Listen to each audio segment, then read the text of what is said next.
The box was wrapped in cheerful graduation paper, blue and gold, with little mortar boards printed across it. It was tied with a silver ribbon. It looked expensive, thoughtful, like the kind of gift you plan weeks in advance.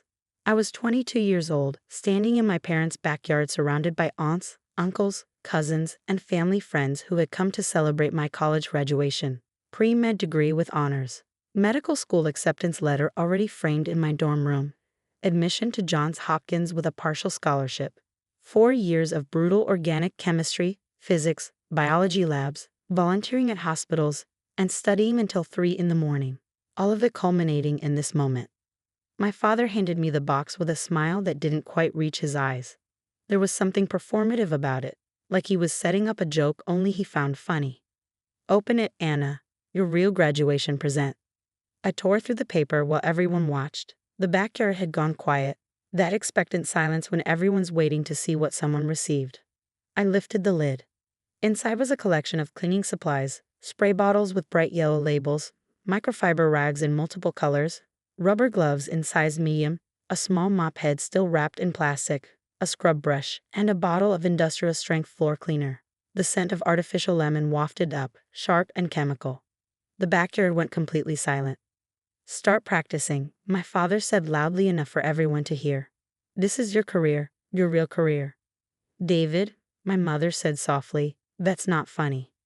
"I'm not joking. Medical school is expensive. She'll last 1 semester before she drops out. Better she learns a practical skill now. Cleaning is honest work." My Uncle Thomas laughed nervously. "Come on, David, that's harsh, even for you. I'm being realistic. Anna's not doctor material. Too emotional. Not tough enough. She thinks she can handle medical school because she got good grades, but college isn't real life." I stood there holding a spray bottle in one hand and a rag in the other while my extended family watched my humiliation. "Medical school costs $200,000, my father continued. She'll waste 1 year, drop out, and be in debt for the rest of her life. At least with cleaning skills, she can get a job." "I start medical school in August," I said quietly. "I've already been accepted." Acceptance and finishing are different things. You'll see, this will be more useful than that acceptance letter. I put the cleaning supplies back in the box and closed the lid. "Thank you for the gift." My mother followed me inside when I left. "He doesn't mean it. He's just worried about the money." "He means it, Mom. He's always meant it. Give him time. When you graduate from medical school, he'll understand." I won't be inviting him to that graduation. I moved to the East Coast 2 months later for medical school. Changed my phone number. Sent my mother my address, but not my father. For the next 12 years, I saw him occasionally at Christmas, and we barely spoke. He never asked about medical school. Never asked about my residency. Never asked about my career at all. I assumed he thought I'd dropped out. Maybe become a nurse, maybe actually taken his advice and gotten a job cleaning offices. My mother mentioned once that he told someone at church I was doing something with hospitals in Boston, in a vague tone that suggested failure he was too polite to specify. I didn't correct him. I was too busy becoming a doctor. Medical school was brutal in ways my father had never imagined. 100-hour weeks learning anatomy, pharmacology, and pathology. Memorizing every bone, every nerve pathway, every drug interaction.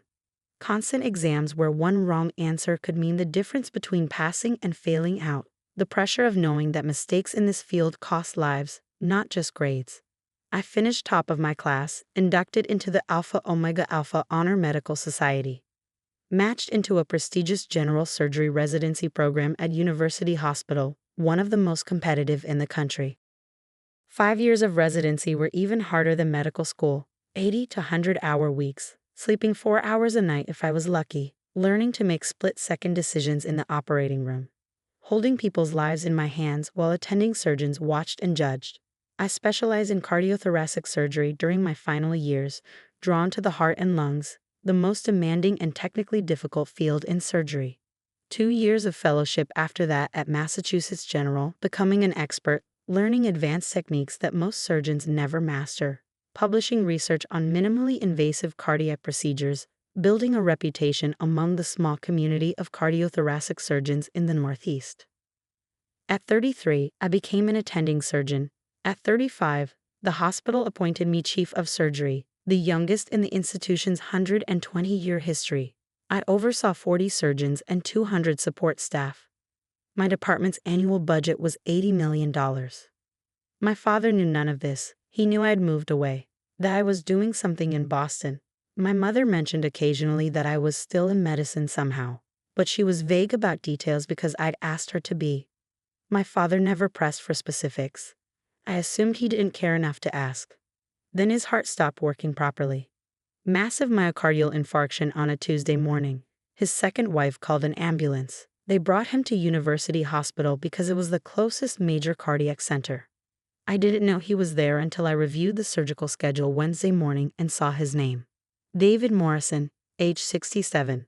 Acute coronary syndrome requiring urgent coronary artery bypass grafting. High-risk patient due to age and extent of blockage. Consulting surgeon requested chief of surgery review. My father needed open heart surgery at my hospital, in my department. I sat in my office for 10 minutes staring at his chart. I could assign the case to another surgeon and never see him. That would be easier. But I was chief of surgery. Complex, high-risk cases required my consultation. It was my job. I put on my white coat and walked to the cardiac intensive care unit. My father was awake, propped up on pillows, an oxygen cannula in his nose. His second wife sat beside the bed.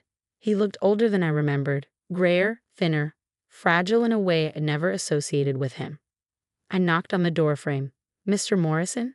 I'm Dr. Morrison, chief of surgery. I'm here to consult on your case. His wife looked up first, confused. Morrison? Are you related? My father turned his head, looked at me. His eyes widened. Anna? Hello, Dad. You're a doctor? I'm the chief of surgery. I oversee all surgical departments in this hospital. His wife stood up. You're David's daughter? He said you lived in Boston, but he didn't mention. We haven't spoken much in the past 12 years. I pulled up a chair and opened his chart on my tablet. Let's discuss your medical situation. You've had a severe heart attack. 3 of your coronary arteries are significantly blocked. You need coronary artery bypass grafting, CABG surgery. We'll take vessels from your leg and use them to bypass the blockages. Is it dangerous? His voice was weak. All surgery carries risk.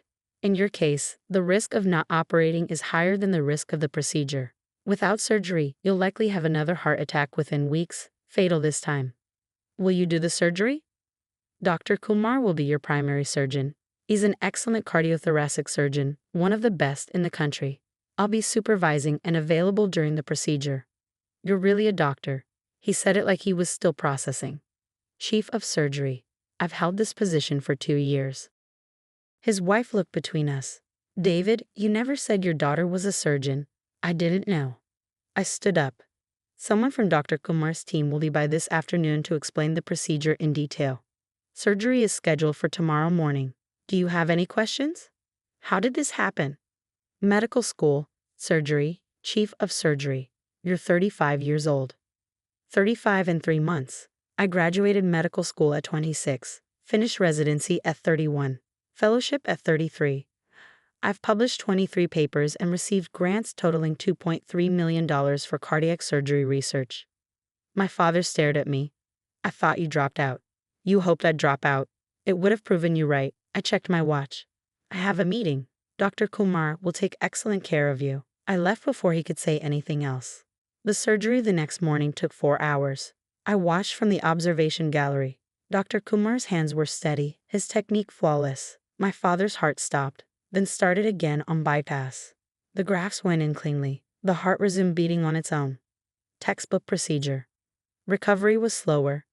My father was older, his body struggling to heal. I checked on him during rounds because it was my job, not because I wanted to. Professional obligation overruled personal history. On the 3rd day post-op, I found him awake and alert. Your recovery is progressing normally, I told him, reviewing his vitals. We'll have you up walking today. Can we talk, not as doctor and patient, as father and daughter? We can talk as doctor and patient. That's the relationship we have. Anna, please. I was wrong. About medical school, about your career. I should have supported you. You should have, but you didn't. The cleaning rags, that was cruel. I see that now. It was cruel then too. You just didn't care. I was trying to protect you. Medical school is hard. I didn't want you to fail. So you made sure I knew you expected me to fail. That's not protection. That's sabotage. His hands twisted the blanket. I'm sorry. Sorry doesn't erase 12 years. Sorry doesn't erase standing in front of 30 people while you told them I wasn't smart enough to be a doctor. I was wrong. Being wrong isn't the same as being sorry, and being sorry isn't the same as earning forgiveness. I closed his chart. Your cardiac function is improving. You'll be discharged in 3 days. Cardiac rehabilitation starts 2 weeks after that. Your cardiologist will monitor you. Will I see you again? If you have surgical complications requiring readmission to this hospital, yes. I left before he could respond. My mother called that evening. Anna, I heard about your father's surgery. Thank you for taking care of him. I did my job. Any patient would receive the same care. He told me about the conversation, about the apology. Apologies are easy. Change is hard. He wants to make things right. He's had 12 years to make things right. He never tried. Maybe almost dying changed his perspective. Maybe. But that doesn't obligate me to change mine. My father was discharged 4 days post-op. I saw him once more, providing discharge instructions. He asked if we could have coffee sometime. I said I'd think about it. I didn't mean it.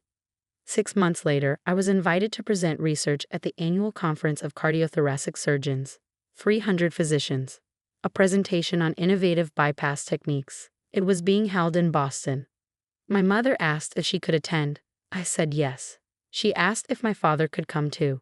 I said he could sit in the audience, but we wouldn't sit together.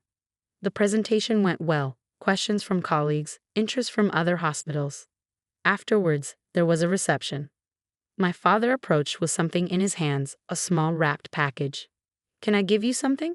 A real graduation present. 12 years late. I unwrapped it.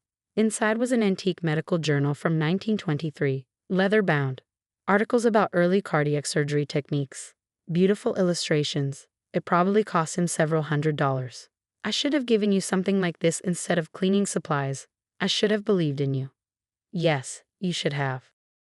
Can I be part of your life now? Can we try? I looked at the journal. Thought about the cleaning rags still in a box in my office. I kept them as motivation, a reminder of what I'd proven wrong. We can have coffee occasionally. We'll see where it goes from there. But understand something, Dad. I didn't become chief of surgery to prove you wrong. I became chief of surgery because I was good enough. Your opinion of me never mattered to my career. It only mattered to our relationship. I understand. Do you? Because you never asked. In 12 years, you never once called to ask how medical school was going. Never asked about residency. Never asked anything. You decided I'd failed and never checked to see if you were right. I was ashamed. I thought if you had dropped out, asking would hurt you. So you just assumed the worst. Decided I'd failed without evidence. He had no answer for that. The cleaning rags were insulting, I continued. But the real damage was that you wrote me off. Decided my future without asking me about it. That's what I can't forgive easily. How do I fix it?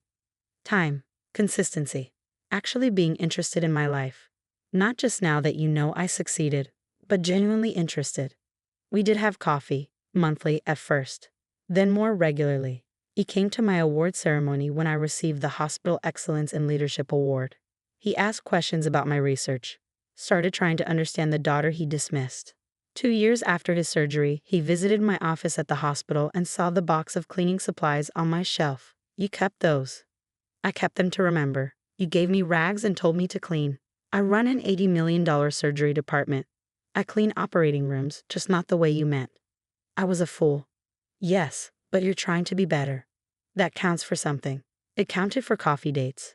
For awkward family dinners where we rebuilt something that looked vaguely like a relationship. For a kind of peace that wasn't forgiveness, but wasn't hatred either. He never met my expectations of a supportive father, but he stopped actively undermining me. For someone who'd started at negative, that was almost progress. The cleaning rags stayed on my shelf, reminders of where I'd come from. Proof that someone else's opinion of your potential means nothing if you refuse to accept their limits. My father gave me rags and said that was my career. I became chief of surgery and said that was his mistake. Both things were true. Only one of us was right.